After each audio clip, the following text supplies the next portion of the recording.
I'm going to get us started. I want to welcome everyone. I'm Anne Curzan. I'm the Dean of the College of Literature, Science, and the Arts, and I'm a professor of English, linguistics, and education. And really glad to see so many people here. We're at about 500 right now, and the numbers continue to climb. So I want to start, President Schlissel, we really appreciate your holding this town hall. I know you did one yesterday for staff and today for faculty to talk about fall of 2020. And I've heard a lot of questions. I know that our faculty community appreciates this chance to hear from you as well as the other members of the panel. I want to start by acknowledging for the community who's here that we know that there are other issues at the fore in people's minds, including the Wilmer-Hale report, but we're going to use this time. We have only an hour today, and we are 2.5 weeks from the beginning of the semester. So we're going to use this time today to address COVID-19 questions and concerns. So I want to start by introducing the panelists for this virtual town hall. I'm going to keep this short, again, because the questions are what you came here for. So President Schlissel, Mark Schlissel, who the community knows well, I'm not going to go through all of his distinguished background as a scholar and as an administrator. He's entering his 7th year as the president of the University of Michigan. And as everyone knows who works closely with him, he works tirelessly for this institution and cares deeply about this university. We also have on the panel Provost Susan M, who was previously Dean of the Ford School of Public Policy. Very grateful to her for stepping in as the provost at a very challenging moment in the university's history. We also have joining us Vice President for Student Life Martino Harmon, who just joined us in July. Dr. Harmon, we're delighted to have you here, coming from Iowa State. And finally, Dr. Preeti Malani, University of Michigan's Chief Health Officer and member of the COVID-19 Campus Health Response Committee. And if people have not seen it, Dr. Malani had an editorial in the New York Times this morning about college campuses as we return. Dr. Malani, as I said, is on the response committee, and this is the committee that will be responsible for the timely triage of information, coordinating key U of M offices, and providing expert advice and recommendations to university leaders. So let me do a little bit of housekeeping to start. Live captioning is available. This virtual town hall is being recorded. And if you'd like to submit a question, and I can see that some people already are, which is great, please use the Q&A function, and we will get to absolutely as many questions as we can. So let me start with just a little bit of framing of the discussion, and then I'm going to start asking questions. President Schlissel, as you've said, and I think we would all agree, we're in a very different place than we were even in June when we made the decision to have a hybrid return in residence, public health informed in residence fall semester. This is, I think many of us were hoping there'd be more certainty by August, and that's just not where we are. And we continue to get changing guidance, including from the state. We all recognize, and I do want to put this on the table, that all of the decisions that you and others on campus are being asked to make are fraught decisions. And we see this for all college and university presidents, whatever decision they make. This is uncharted territory, it's shifting territory. And we saw, among other things, we saw this with the Big Ten decision to postpone fall sports, which, and I'm part of, as I think about that, we see that no decision, there's never going to be full agreement. There isn't full agreement on that decision, and these are very, very hard calls. I also want to recognize that this University of Michigan is a highly complex institution. We have people who've been on campus working the entire time in the hospital, custodial services, facilities, IT, and other places, and people who haven't been on campus in months. And we know in terms of educational mission, different schools have different requirements for in-person education, that all of these are things that you're having to factor in. I also want to acknowledge that people have been working incredibly hard across campus to get ready for hybrid and in-person teaching, in addition to remote teaching and work. And President Schlissel, I know that you've also heard from many in our community with their concerns as have deans and chairs. And we really do appreciate this chance to talk through some of those concerns with you. This is really central to our identity as an institution, faculty governance, and open discussion about complicated issues where not everyone agrees. And we do that with respect and with thoughtfulness. So in terms of format, we received some questions ahead of time, and I'm going to use those questions to start with a few questions, and then we will have the questions that are coming in live on the Q&A. So let me start with the first question for you, President Schlissel. It seems really important to me to start by talking about mission and purpose. You've worked very hard to stay on course to allow the university to hold a public health informed in-residence fall semester. This reflects, I think, a strongly held commitment to residential education and reopening campus as much as possible while adhering carefully to public health and safety guidelines. So I wanted to start by talking about the motivation for an in-residence plan with hybrid and in-person teaching, even though this is really hard to do. Yeah, thanks, Ann. And first of all, thanks for agreeing to moderate and for your framing of an important and challenging discussion. Hopefully, an ongoing series of discussions. And I also want to begin by recognizing and thanking the Michigan faculty for all the hard work they've already done. The pivot to remote education in March over the course of a weekend, I recognize how heavy a lift that was. Completing a high integrity semester and honoring our students' commitment with our own commitment to education last spring. So that's greatly appreciated. And I can't overstate my feelings of empathy, for everybody, faculty, students, and staff. I'm 62 years old. I've never lived through anything like this. There have been crises around the world, but usually subsets of people suffer. Here, basically, all of humankind is facing a novel infectious threat. So it's not just the fear of getting ill and the uncertainty of what the illness means to us as individuals or friends or family. There's economic fallout from all of this. So we're in the midst of a very difficult recession of the type that hasn't happened before. And whether it continues and spirals into a depression of historical import, once in a century, it very well could be. And then, we have, in some sense, a heightened focus on civil rights, on Black Lives Matter issues, on our own weaknesses as an institution in terms of institutional racism. Not new issues, but heightened attention to them and important issues that we have to address and seize the moment. We're trying to figure out how to plot a course to carbon neutrality. That's a slower moving crisis, but it's similarly existential. So everybody's plate is full, pragmatically, as well as psychologically. This is a lot for people to have to go through. So I just wanted to take a moment to recognize that each of us encounters this and deals with it in our own way. But I think we all have to be respectful of the emotional and psychological content of our lives right now as we try to move forward as professionals, as educators and researchers and servants of the public. So I just want to note that as background. We do our mission. We do research, we do education, we do patient care, we do service, and we try to do those at the highest level. And that doesn't differ in a pandemic. We're trying to deliver for the public on our mission in the most effective way we can, given the limitations of this very unwelcome set of circumstances that have befallen all of us. We have to balance people's safety with the ability to deliver that mission and try to strike the right balance. Everything is a balancing act. There is no such thing in my mind as no risk living right now. The only no risk circumstance is if we do a total lockdown.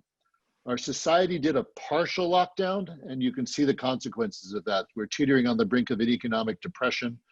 Incidences of domestic abuse are up, child abuse is up. People are chomping at the bit to be the social animals that we are. So I think a long-term total lockdown, even of the semi-total type that we did in the springtime, is not feasible.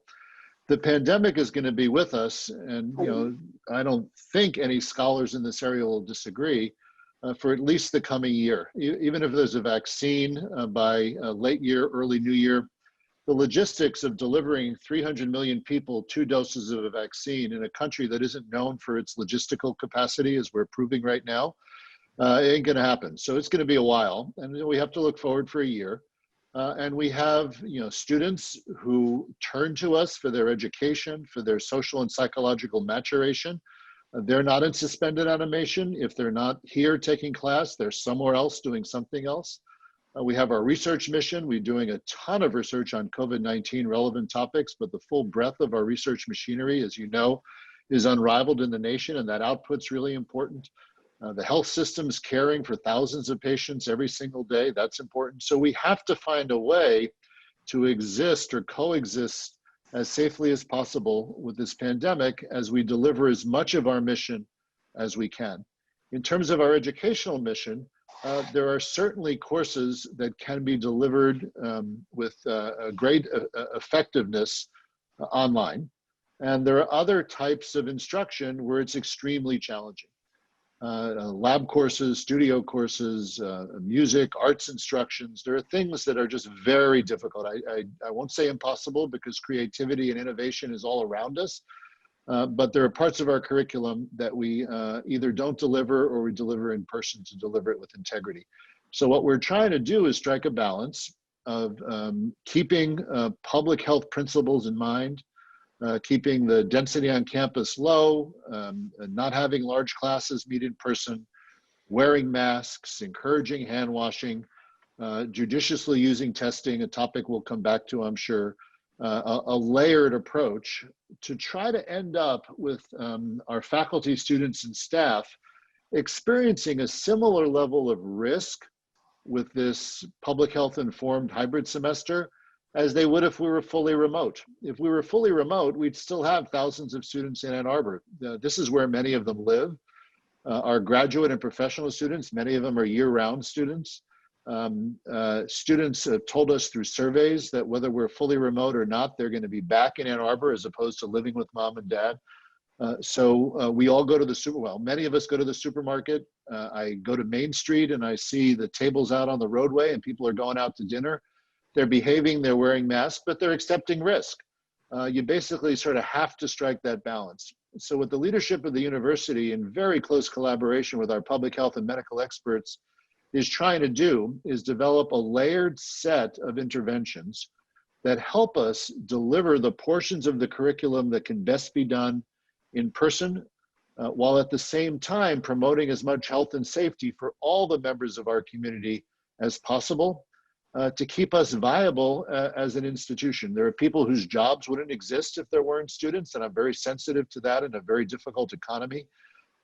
There's the future of the institution and our momentum and our trajectory, which I think was outstanding before we were hit by this truck of a pandemic. And we want to end up at the end as strong and vibrant as we were when we headed into this. All the while keeping our eyes wide open, not getting so wedded to our own ideas and decisions that we're not continuously looking at our environment, making mid-course corrections and pulling back where necessary. But that's how we ended up, Anne, with this notion of this public health informed semester. It's an effort to deliver as much of our mission as possible while still maintaining the same level of safety that we'd be experiencing if we were fully remote. That's the goal. Yeah. So thank you for sharing that. And I want to ask, because of course other Big Ten institutions are trying to do the same thing, including Michigan State. And I know that you and other university leadership have been in close communication with the state throughout this. So something that I've heard from faculty, and so I want to put it on the table, is that last week the governor requested that state universities not invite students back. And we know that MSU has encouraged students to consider living and studying at home for the fall semester if they can. And so I wanted to know how you're thinking about our plan in relation to the governor's request. Yeah, you're a really good point, Ann. So I'm in contact with the governor pretty frequently. I'm on a state level body advising the governor about the reopening of the economy, from my perspective as a doc and an immunology researcher and a university leader. I'm also in close contact with Sam Stanley, who's the relatively new president at MSU, who just coincidentally happens to be a physician and an infectious disease researcher. So it's just amazing. If you listen carefully to what President Stanley said, is he's encouraging students to consider seriously staying at home if their curriculum can be obtained remotely. And similarly, we're doing the same thing. So I sent a letter to students and parents, and Martino Harmon, the Vice President for Student Life, and the Provost sent a letter as well to students and their families, essentially saying that 70% or so of our student credit hours are available online, fully online. And then other classes are hybrid in a fashion that you could actually take an online version of a hybrid class and get the same content overall. And we encouraged families and students to think about whether they wanted to come back to Ann Arbor and be here in person, whether their curriculum required that in some instances for them to make academic progress, or whether they felt better and their families felt better staying at home. To encourage that behavior, Student Life did two things it doesn't usually do. We're allowing cancellations of housing contracts up until the 15th, which is a few days from now, but that's very late. And as an aside, our dorms will probably be down around 75% occupancy because a lot of students have taken that advice. They've decided not to come back and live in the dorms. They're going to take at least the first semester online. We also told the students they can come back in January without buying a contract in September. Usually we don't do that. We require them to live with us for a whole year, but we've given them and highlighted the option of staying home in the fall if you're not comfortable, with an eye towards voluntarily dedensifying the campus, and come back in January if you feel more comfortable then, once we've got a semester under our belt and families and students can get a clearer read of where we are. When it comes to the governor's statement, yeah, I'm not really sure how to interpret it, but she certainly has executive authority to tell us not to bring students back. So I think she's doing the same kind of jawboning that I am and that MSU is around encouraging students to take ownership of the decision whether to come to campus. The second agenda from that, giving them ownership, is giving them responsibility, because we told them, if you choose to come back, this will not be a normal semester. There are going to be things that you really won't be allowed to do. There'll be things that you have to do that you normally don't have to do. We're not going to allow large groups, and you'll have to wear masks, and many spaces on campus won't be open and available to them. So we wanted them to make an informed decision, but then own it. So maybe later we'll come to the sort of student behavior part of things. But that's the way I look at it is, we want to give families and students choice. That choice results in dedensifying the campus. There are all kinds of other concerns if we don't open dormitories. There are people that don't have safe places to work and learn and study at home. And there are students whose curricula absolutely requires that they be here. So it's a complicated thing. I'm respectful of universities taking different pathways, but we're not as different than the MSU in this instance as might appear.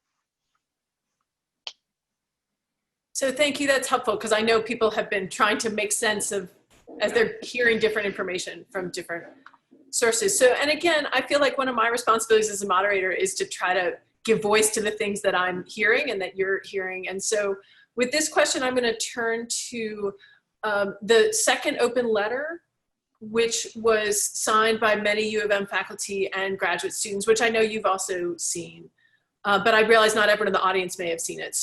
So the letter notes, with appreciation that last week you provided our community with more detailed information about testing protocols and contact tracing, social distancing, and some surveillance. So you said you knew we'd come back to testing. Here we are. The letter also cites a study that concludes that frequent testing is key to containment, and describes in the letter U of M's policy as potentially carrying unacceptable risks. So the letter is asking for analysis to help the community understand the effectiveness of the approach that we're taking. How are we assessing the risk of an outbreak in our community, in Ann Arbor, in the community students will return to? And I know you've put a lot of thought into this, including reading studies like the one cited in the letter. So can you say more about our approach and the science behind it in response to this faculty and graduate student letter? Yeah, so let me provide context, because testing is so, it's tangible. People feel it, they read about it. Schools across the country have used testing in very different ways from one another, at least intend to use testing in different ways from one another. So I think that's very important, but let me give the context. Testing is one component of a layered set of interventions designed to sum up to be a reasonably safe environment in the context of an infectious disease. Somebody pointed out to me a very clever video about Swiss cheese, where every one of the interventions has holes in it. But if the holes don't line up, you actually end up with a barrier that prevents the transmission of disease, if that analogy makes any sense at all. So testing only detects people who are sick at a moment in time. It does not per se prevent disease, it actually tells you who's sick. Testing has to be part of an overall scheme that includes social distancing and masks to prevent transmission, and then downstream contact tracing, isolation, quarantine, alterations in our physical environment that promote safety, de-densification overall, having people who can do their work effectively at home continue to do so.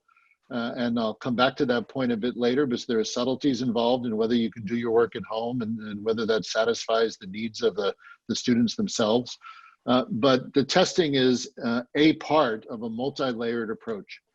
This notion that a university at the scale of Michigan can test everybody a couple of times a week or every day, right now that's science fiction. The universities that are gearing up and saying that their approach is going to involve testing, many of them are using non-FDA approved tests, homegrown tests. Many of those tests have sensitivity and specificity that, when applied to large populations, result in lots of false negatives and lots of false positives. Sometimes testing can give you a false sense of security. That happened in the HIV epidemic, when people got a negative test and they presented it to their sex partners and spread disease nonetheless.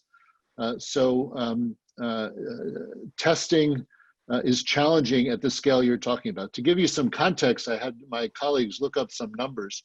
If we were to do testing daily or even every other day, we're talking about 300,000 tests per week. That's just our students, not our faculty and staff. Michigan is actually a top 10 state right now in the terms of the subpopulation that we test every week.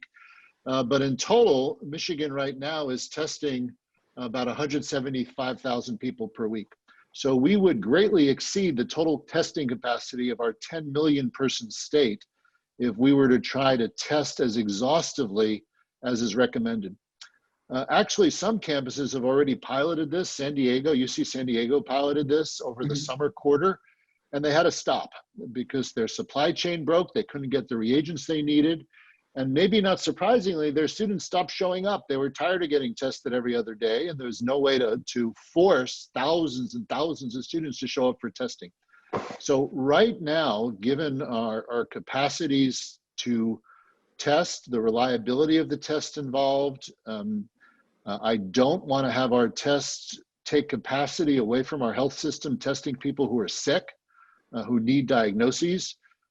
We don't have the ability, nor do I think it's necessary, to test every student a couple of times a week. And I bet you as the semester goes on, our testing capacity will increase, and will increase our surveillance testing that I can come back to later.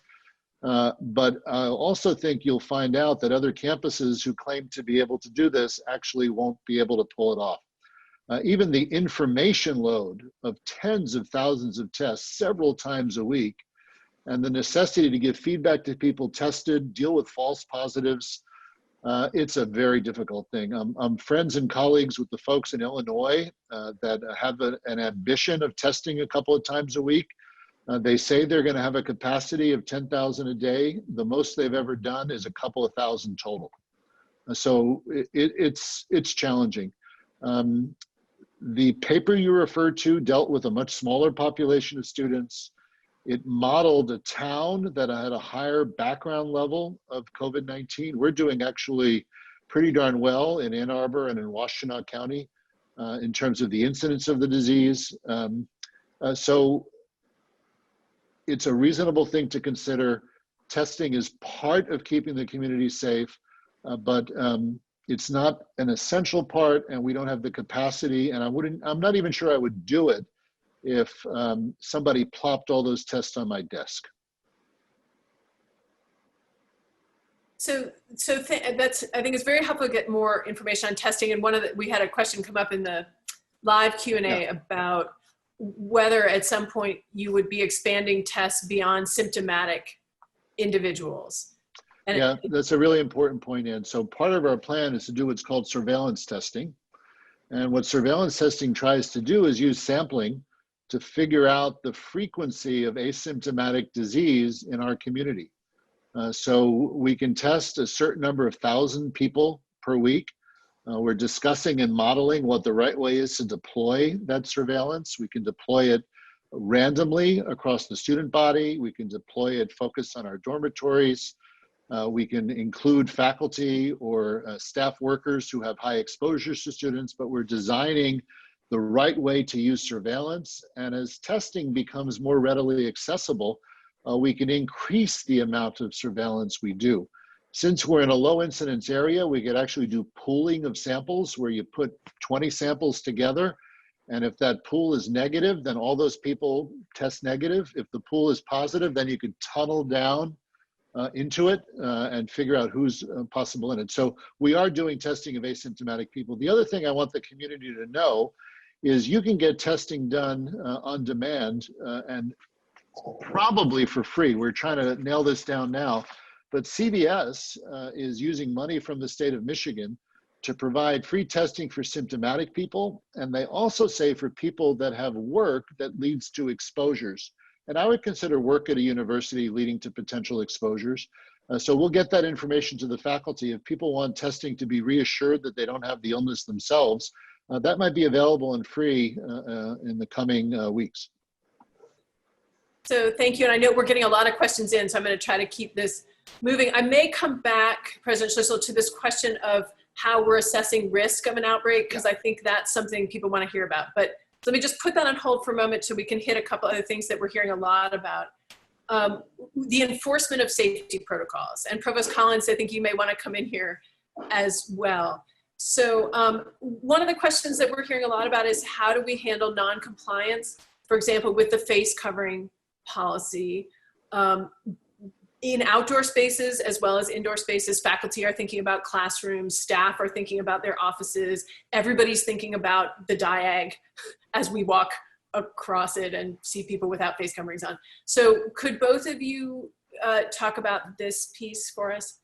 Well, let me ask Susan and Martino to handle that from a sort of academic perspective on the campus in our classrooms. And Martino and his team in Student Life have led the way on trying to work with our students on their behaviors, both on the campus and off the campus, and that has a ton to do with compliance. So can I ask Susan to start off, if that's okay, Ann?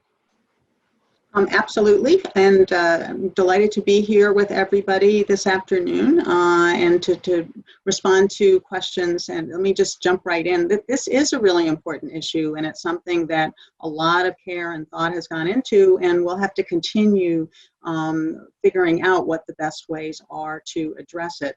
A couple of things that I wanted to say in terms of the classroom space and within our building. So one of the things is that you'll hear more from Martino in a few minutes about the whole set of interventions, the Wolverine culture of care that's been developed engaging with student leaders.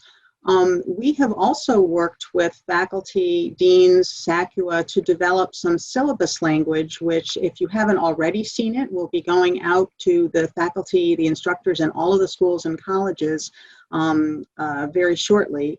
And we're encouraging faculty to use that language in syllabi for all courses that have any in-person component as part of a way to set expectations about what the expected behavior is. And President Schlissel has already outlined the range or the set of stackable interventions and behaviors that we are expecting all of our students as well as our faculty and staff are going to continue to conduct. So the syllabus statement is one of the ways to set expectations and to remind students of accountability and the expectation that students will comply with all of that set of behaviors if they are participating in person in classes. I also wanted to just mention that the structure of having in-person engagements through those hybrid and in-person classes and through some of the other in-person experiences that having a public health informed semester provides, that structure also helps to enforce and to set expectations for students outside of the classroom, whether they're on the diag, whether they are elsewhere in Ann Arbor. And so part of the kind of wraparound approach that we're taking is related to what we're doing with our in-person semester. So let me stop there and see if Martino would like to talk a bit more about the broader student life approach that we're all partnering in. Thank you, Dr. Collins, and thank you for this question. It's certainly an issue that a lot of people are thinking about and concerned about, rightfully so, and also thank you for participating in the town hall. So you heard Dr. Collins mention the Wolverine culture of care, and this is a collaborative effort that started long before I arrived here in Ann Arbor, but it involves, most important, involves students. It's a student-driven, student-led design, which really focuses on responsibility and accountability. And it's a partnership between student leaders, student life, academic affairs, public affairs, University of Michigan PD, and a host of other people. And it's important for us to pursue this as a comprehensive approach because we have to address both responsibility and accountability at the individual level and at the group level. So you probably have seen, or maybe you haven't, but if you go on the Maze and Blueprint site, you'll see the pledge, which talks about a variety of actions that we want people to be responsible to take. And then accountability happens in the residence halls. There's a clause, a COVID clause, which outlines behavioral expectations, and that's added to the housing contract. But across the board with students, the statement of student rights and responsibilities, we have just passed through an addendum, which again was student-led. It was also recommended by SACUA through the Student Relations Advisory Committee. It was accepted by the President Schlissel, and the addendum points out accountability measures that really focus in compliance with isolation and quarantine if mandated to do so. It talks about people being respectful to others, mask wearing, and then it also talks about social gatherings, particularly off campus, that are outside of the allowable limits or that don't follow safety measures. And that gives us the apparatus through the conduct system to address issues. And we always want to take an educational approach, warning, addressing matters, but we do have the ability to go further. But in addition to that, in closing, we've been working closely with recognized student organizations to monitor and limit.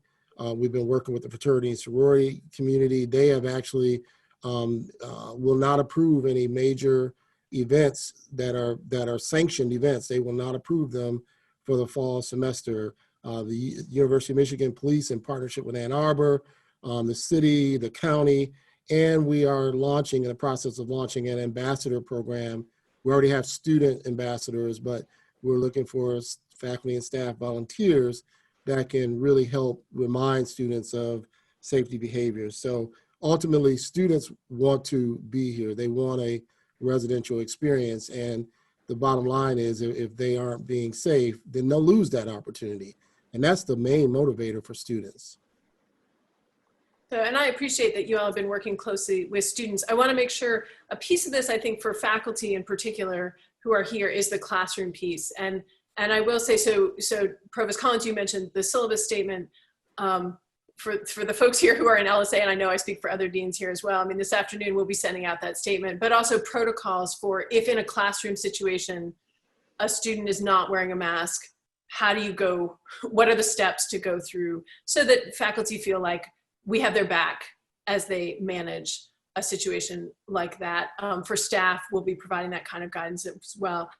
We may not get to this, but I do want to note that in public spaces, one of the things that I hear about people is both safety, but also potential bias in terms of who's seen as a safety risk. And I don't know if anyone wants to speak to that. I but think that's that's a really, in the moment, that's an incredibly important thing. You know, I think we're not going to be primarily relying or significantly relying on DPSS type enforcement. This is a cultural issue. Martino mentioned ambassadors, you know, student employees and others. But hopefully what victory will look like for us is when students start reminding each other, you forgot your mask. And again, you know, 100.0% compliance is unachievable, but it's also unnecessary. Now, we need a very high degree of compliance. And you mentioned the diag, Ann, and walking on the diag, and you might walk past somebody. You have probably already, Ann, walked past people who have COVID-19 not wearing a mask, and you're doing great. Not knowing your medical history, but you seem to be doing great. So what I mean by that is it's the duration and the nature of exposure that determines whether disease gets transmitted. Incidental contact as you walk past people is not going to be the problem.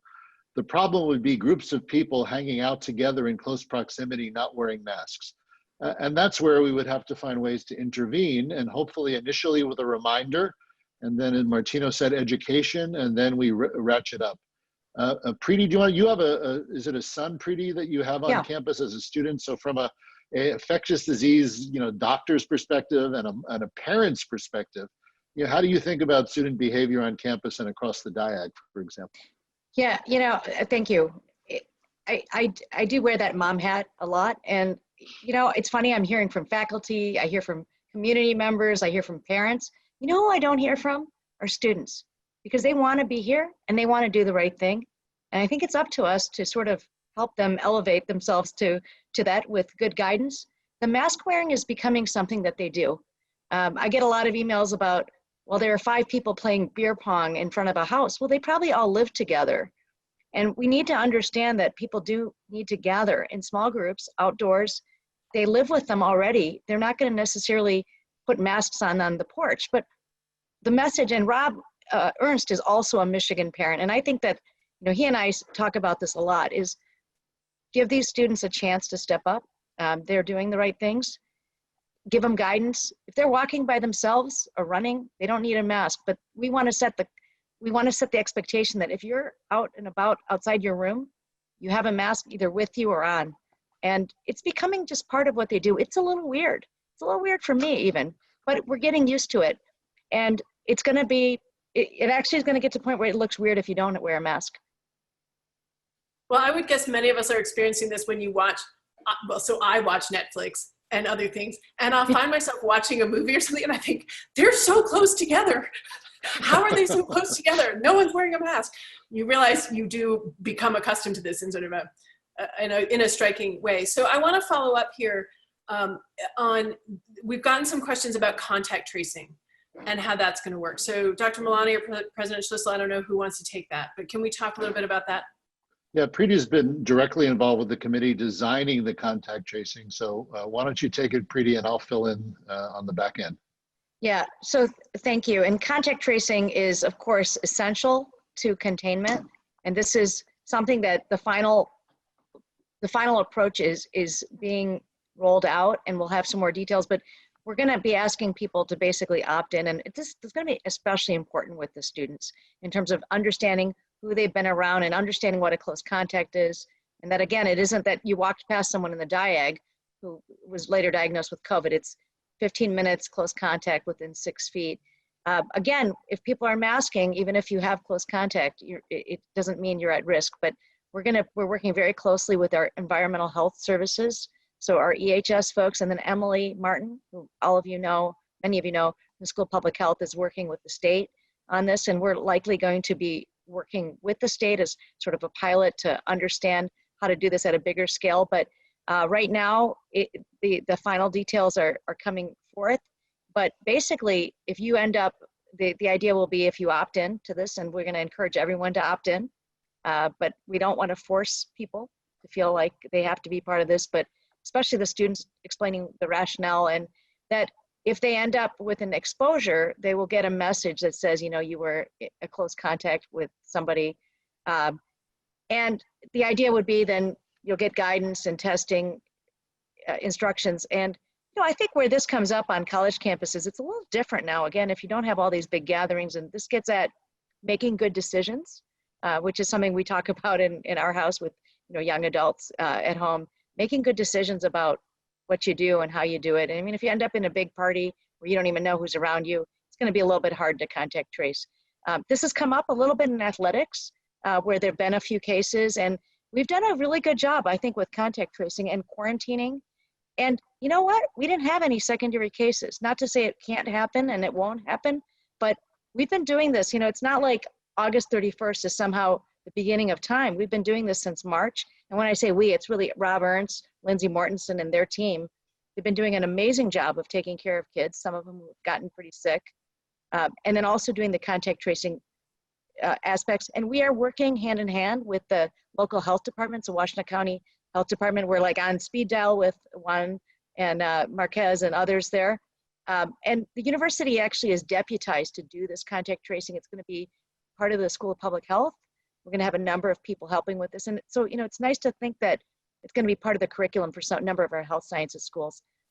Yeah, let me point out a couple of things on top of that. So, you know, what Preeti is referring to is a cell phone-based mechanism to let folks know who's been around one another. But more traditional contact tracing has been up and running continuously. It's a function of the Washington County Health Department on campus here. We're deputized to conduct this ourselves.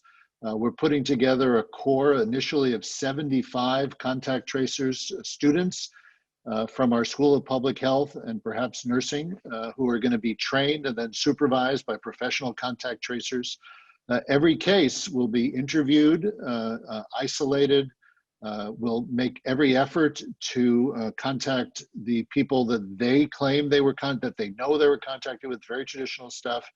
Student Life has set aside 600 single rooms in order to serve the campus for isolation and quarantine needs, 600 rooms. So, you know, we're geared up to do this at scale. I hope we won't need anywhere near that number, but we're prepared to scale this upwards if need be. And, you know, you have to balance optimism and pessimism, you know, so things can go wrong, and I'm sure that they will. There will be infected students. There will be mini outbreaks. The idea will be that we will control them, and if we can't, then we have to pull back. But I want to give a little bit of cause for optimism with a couple of examples. I'm sure, you know, many faculty appreciate that many of our graduate students and professional students have actually been on campus pretty consistently. We didn't shut down the scholarship that our students are doing. We've had about 15 to 1,600 graduate and professional students living in our dormitories all summer long. Similarly, on campus, living in town, thousands of graduate and professional students. The number of cases is tiny, around 50 or so, so really very modest numbers of cases. So at the least at the level of more mature students, I'm presuming our grad students are more mature than the average undergrad, you know, things are working.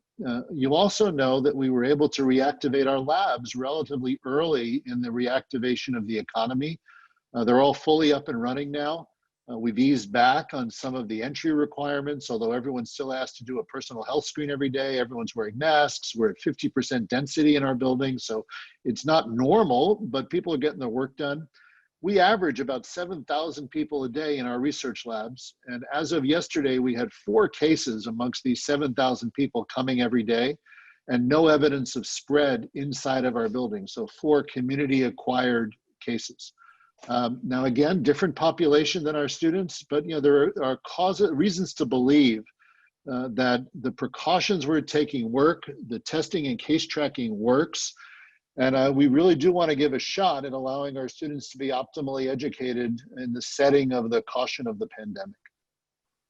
So I appreciate, and I think what you said there is really important. I mean, the causes for optimism, and then I could hear the voices saying the labs are different from tens of thousands of students coming from all over back to campus, which, as you said, is totally true.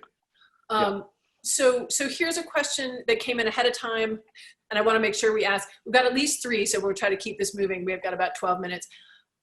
You've been very open about the fact, I think rightly, that we'll need to continue to monitor the state of the pandemic nationally and locally, as well as on campus. And we might need to pivot to online instruction before Thanksgiving.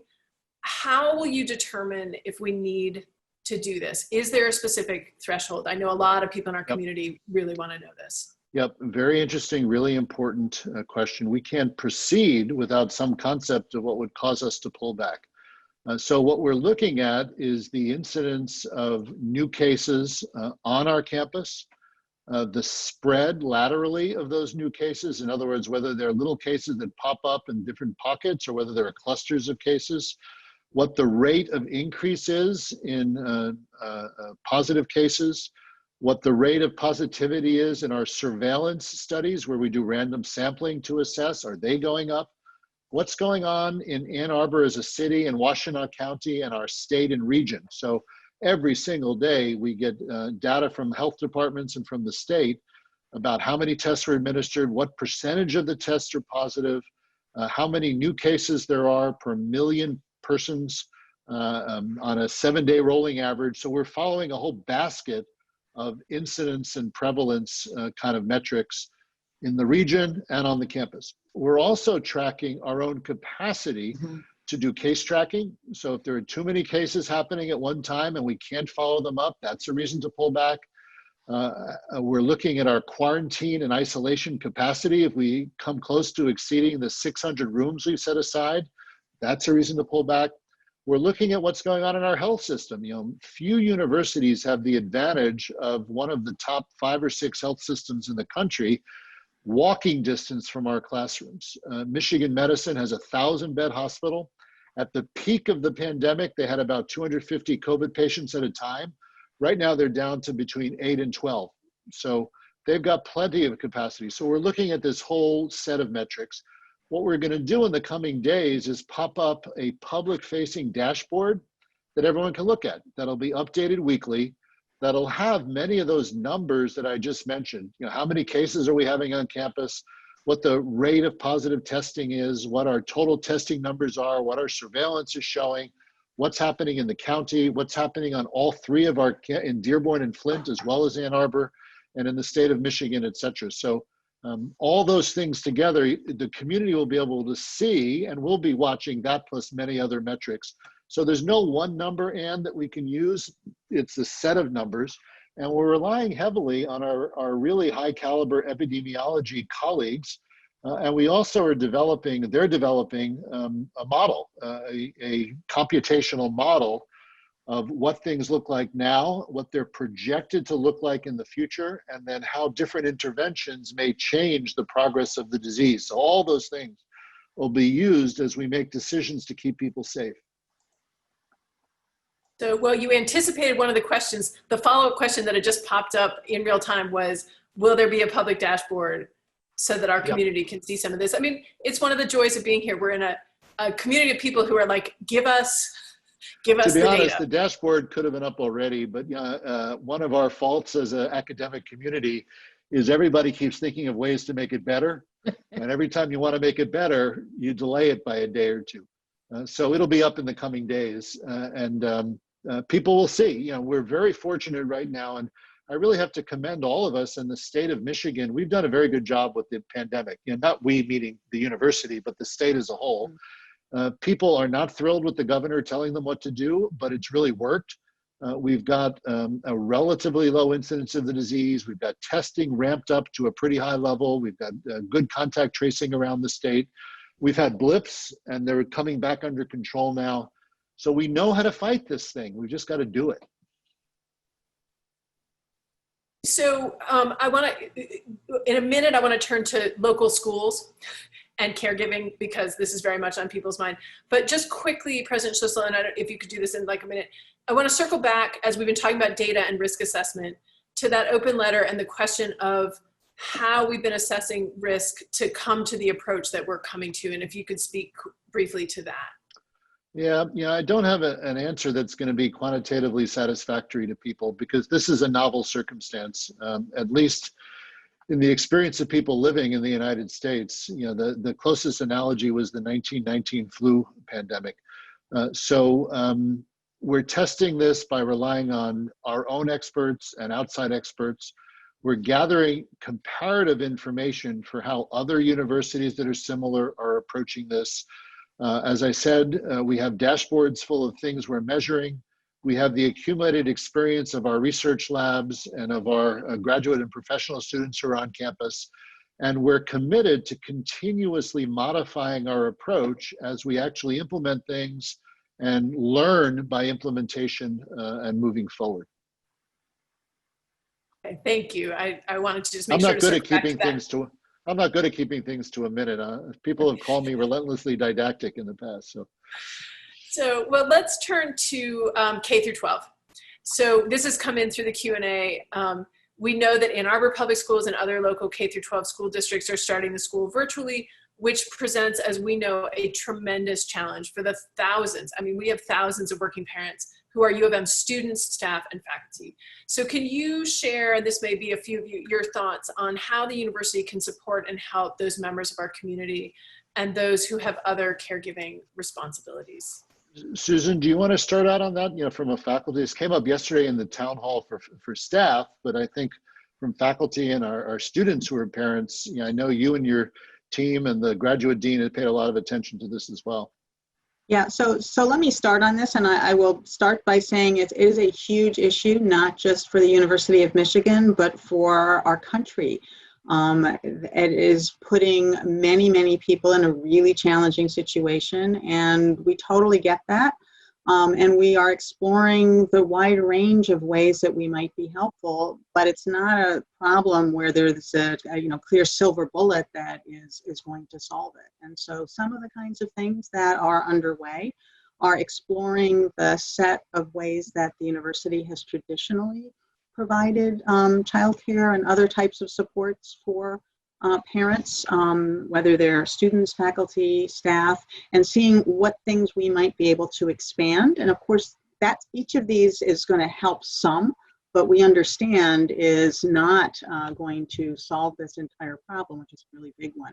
We're also, and there's a group of faculty and deans who are exploring whether some of our schools and colleges that their mission involves children and young people might craft types of supports that would be helpful in terms of focusing on children and their educational needs, and that would help parents as well.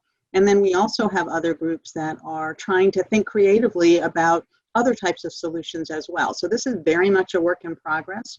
We totally hear what the concerns are. The other thing I did want to mention is that, as we have said before, that faculty who are up for tenure promotion are encouraged to request from their school or college an extension to their tenure clock.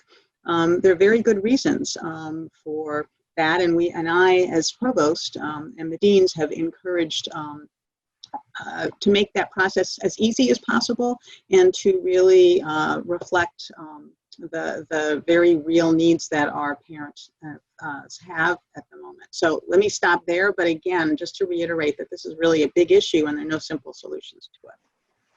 Yeah, you know, HR maintains a website. You know, I talked from a staff perspective yesterday with a range of options and advice for people. Also, one of the silver linings of working from home is we can offer people flexibility. Many people, not everybody can work from home, but those that can have the flexibility to do juggling. And you know, I know personally how difficult it is to get work done at home with kids around, but you do what you have to do. And if your managers and colleagues can give you the flexibility to work on a time schedule that works for you, that's part of helping families cope with this very unwelcome circumstance. And you know, I hope that the disease levels in our community get and stay low enough that K through 12 can reopen, particularly, you know, K through 5 or 6 or something, where online education is not particularly effective, and those kids, for their cognitive development, need to be in school. So, and I think and all of us are trying, and I know the deans as well, we are so cognizant of this issue and working on it both in the short term and the long term, that one of the things that this is doing is exposing weaknesses in the system of, you know, and childcare is one of those. And we've known that, and I think it's very much in the forefront. So we have only 5 minutes. I do want to, we have gotten questions about the buses and concerns about crowding on the buses. And I believe our colleagues in engineering have been working on this. And so I'm hoping we could talk a little bit about the buses. Susan, you've been involved, or I could take that one too, but you've heard directly from Alec and the others that have modeled this. Yep. So, well, let me just jump in and give a kind of quick response, but there's quite a bit more detail. And I believe that we are certainly going to post either to the Maze and Blueprint page, perhaps a video, but some additional information. So there was a lot of concern about how to make the buses safe, because we need to have ways to transport people, whether it's to our medical complex or it's from residence halls to classes. And so we did a ton of modeling, both in terms of managing the peak loads and ways to address that, but also understanding the airflow within buses and the range of different types of interventions that would really minimize the risk. So some of the changes that have happened, in addition to, of course, requiring that masks need to be worn on the bus and limiting the number of people who will be on buses, and they have to be seated, which windows should be open, which windows actually should be closed, the one near the bus driver, for example, by modeling the airflow and tracking how droplets go throughout the air of the bus while it's moving. And so there has been, I guess, a really good collaboration between engineering and a number of other folks across campus to develop a plan. We've also changed the routes so that no one would be on a bus for more than 15 minutes by doing more of a kind of hub-spoke model, which is quite different from the ways that the buses ran before. So in this case, we really did leverage our expertise in order to make changes in the buses that we think will mean that riding the bus should be, again, similar safety to going to the grocery store. Let me mention one thing, not about buses per se, but the mental image that we all have is that of a regular semester, and we're wondering how the heck are we going to make it through COVID in a regular semester? This won't be a regular semester. 70% of our credits are online, 25% of our dorm rooms are empty. This is not a regular semester. There are places on campus that will be closed, others that will be forced to be low density, traffic will be controlled through buildings. This is a weird semester. So don't try to map, I would advise that we not try to map our normal experience and then say, how can we do this with COVID? It's a very different experience. That's something that Preeti highlighted in this op-ed today. It's going to look and feel different, not by choice, it's what we have to do. But I think so long as we don't try to think of this as a regular semester that we're doing in the presence of this virus, but as an unusual semester we're doing because of the virus and because of our ways of keeping people safer. So, and I do recommend the op-ed. It's a really interesting read to be as we think about this. So let me end with one question that's come in, which is, and I think this may be about the committee, the Campus Health Response Committee, but who will be the go-to person or office if there are important issues or possible infections? Sort of as this unfolds, who are the point people? Yeah, well, for regular functioning of the university, it's the regular hierarchy of the university that will elevate challenges upwards. For issues about how do we do something in the setting of this public health environment, that Campus Health Resource Committee chaired by Rob Ernst, who is both an associate vice president of Student Life, a physician, a faculty member in the med school, and then the head of University Health Services, chairs a committee. Preeti, our chief medical officer, is on it. And then other relevant public health expertise, environmental health expertise, occupational health, IT. So that'll be a resource that will answer questions that come up. But that committee wasn't set up to answer an individual professor's question about their classroom. We have to handle and funnel that up through chairs to deans and then to this committee. And I know that, for example, for the provost, when we all submitted plans for how we're going to reopen, one of the questions is, if someone has a concern, what is a confidential way that they can put in that concern within the school or college? And so I know all of us are developing, and it'll be very clear sort of, if you have a concern, how can you get it in so that it can be addressed? Because we're also going to set up a hotline for that purpose. I don't know if it's live yet, but the intention is to set up a hotline that will report and ask all kinds of questions. It could either be anonymous or with a person's name, but there'll be a question hotline. So I think that'll be helpful to people. But before we run out of time, I just want to be sure to thank the entire Michigan faculty, and I include in that all of our graduate students who help us deliver our educational mission, for hanging with us, dealing with these very difficult times, working harder than ever, working in the setting of the fear and concern that we all share and the uncertainty about how this is going to play out individually, for us as a university, for us as a society, for our nation.